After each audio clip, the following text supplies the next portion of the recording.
imaginei que o rádio um dia se transformaria em algo tão pequeno e com tanta tecnologia embutida. Já não é o caso deste rádio aqui. Um aparelho grande, de metal, um dos melhores stereo systems que a Philips fabricou. Esse aqui é do ano de 1984. Mas esse eu não consigo carregar no meu bolso. Quem sabe esse? Esse também não consigo carregar no bolso. Esse é um Philips RL-150, fabricado entre os anos de 1975 e 1976. Foi o primeiro rádio que ganhei do meu pai. Ele tem uma história afetiva comigo, porque foi o primeiro rádio que meu pai me deu, mas não só por isso, porque foi o rádio que me acompanhou por um período da minha infância, adolescência, onde eu sentava na beira da calçada para escutar emissoras de rádio, principalmente no AM, porque eu sempre fui um bom ouvinte de rádio AM. Nunca gostei de escutar FM. O FM para mim sempre foi uma caça a emissora de rádio, o DX. Mas sempre aquela história que o rádio vai acabar, que outras tecnologias, mídias vão destruir com o rádio. A gente sempre escutou essa bobagem. O rádio segue evoluindo ao longo dos anos e se reinventando.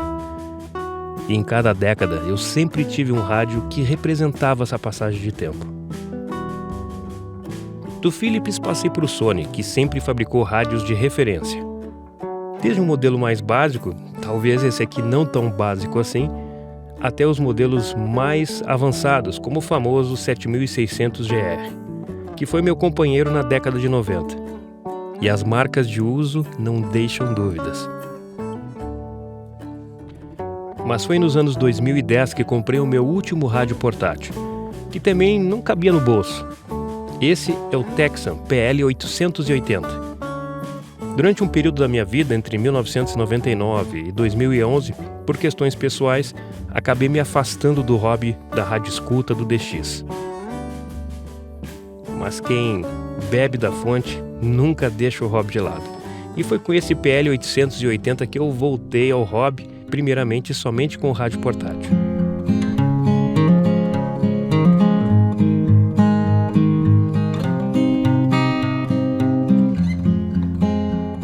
O que eu mais gosto nesse rádio não é a sensibilidade dele, mas a qualidade de som.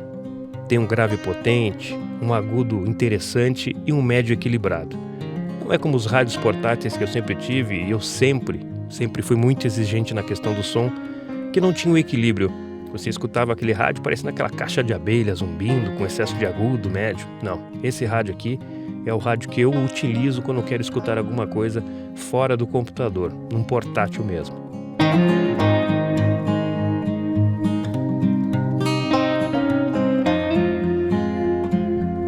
Mas você já deve estar se perguntando, cadê aquele rádio que cabe no bolso e na palma da mão? Ah, essa é outra história, que mudou completamente a maneira como escuto o rádio. E você vai conhecer ele agora.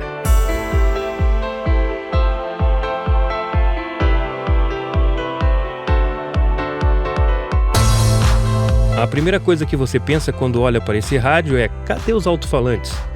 Onde eu coloco as pilhas? E como eu vou utilizar um rádio que parece ser uma caixinha? A verdade é que este rádio não foi desenvolvido para ser um rádio para usuários do dia a dia, mas para usuários avançados, como radioamadores, DXistas de diversas frequências e aficionados em geral, que necessitam de um sistema mais sensível para receber sinais em grandes distâncias. Esse é o ARSPY HF+, um SDR rádio. Mas para você que não sabe o que é um SDR, eu vou explicar agora. SDR é um rádio definido por software. É um sistema de radiocomunicação onde os componentes tipicamente implementados em hardware são implementados em software, utilizando um computador pessoal ou outro dispositivo de computação embutido. Mesmo sendo um sistema diferenciado de rádio, nada impede de ser utilizado como um rádio comum. Porém, é necessário estar sempre conectado a um computador.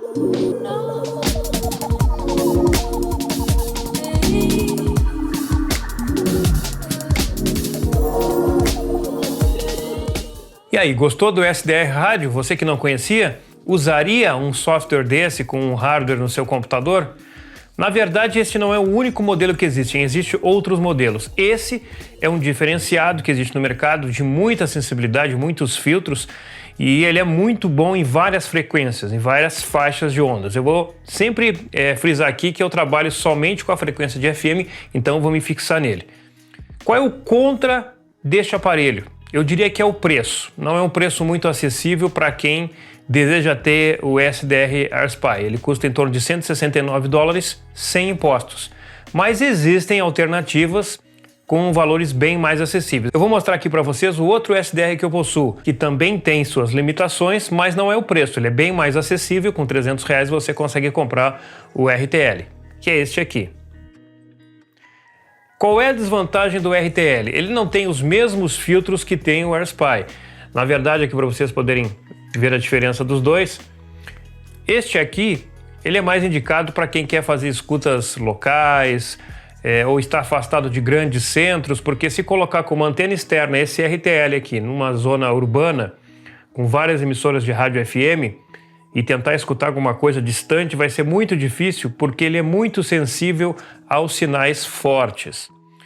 Mas eu já fiz muitas escutas com ele, aqui onde eu moro, que estou a 50 km das antenas potentes, então consigo utilizar ele. Inclusive, dependendo da situação, eu utilizo os dois, porque como eu tenho duas antenas, eu uso uma antena na polarização vertical e outra na horizontal, então eu acabo utilizando os dois SDR para fazer monitoramento em polarizações diferentes, porque existem emissoras de rádio que chegam numa polarização bem, no caso na horizontal e na vertical. Para você que tem interesse em adquirir o RTL SDR, tome um cuidado muito grande, porque este aqui é super falsificado.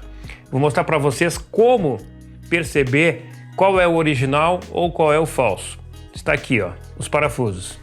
Eles estão aqui na transversal, são 2 parafusos. Atualmente, essa é a diferenciação. Vocês vão ver vários com 4 parafusos, em outras posições, com outra marca. E aí você pode me perguntar, mas Fábio, eles vão funcionar? Vão funcionar. Mas a tendência a ter mais complicações com sinais espúrios é bem maior. O RTL, ele é um software popular muito utilizado em servidores. A verdade é que não só apenas para receber, você pode também colocar um servidor na sua casa para que as pessoas possam acessar remotamente, ou você mesmo, porque também existe o software para celular. Eu muitas vezes não estou em casa e instalo no celular o software de recepção e tenho meu servidor aqui. Então estão aqui os dois SDR que eu indico. O AirSpy, se você quiser investir em algo de qualidade diferenciado, o HF, ou então o de entrada para você conhecer o sistema e funcionar em qualquer local aí, sem uma antena externa. Ele vai receber as emissoras locais, talvez alguma regional, mas vai ter que diminuir o ganho do receptor. Ele tem um sistema de ganho via software para poder escutar talvez alguma emissora mais distante, se você estiver muito próximo das antenas. Você utilizaria um SDR no seu computador, no seu notebook para ouvir rádio, ou prefere ficar só escutando rádio no seu celular? Porque na verdade esses receptores são indicados para aficionados, para quem gosta de radiofrequência. E eu quero saber de você. Coloque aqui nos comentários se você tem, se você já utilizou, se teve uma boa experiência ou não com SDR. E não se esqueça, compartilhe, se inscreva no canal, ative o sininho para ficar sempre por dentro das novidades aqui no canal. E divulgue, é importante que esse canal cresça para que eu possa sempre trazer novidades, novos vídeos, tecnologia e informações sobre rádio escuta DX para quem é aficionado por rádio, apaixonado por rádio como eu. Até breve!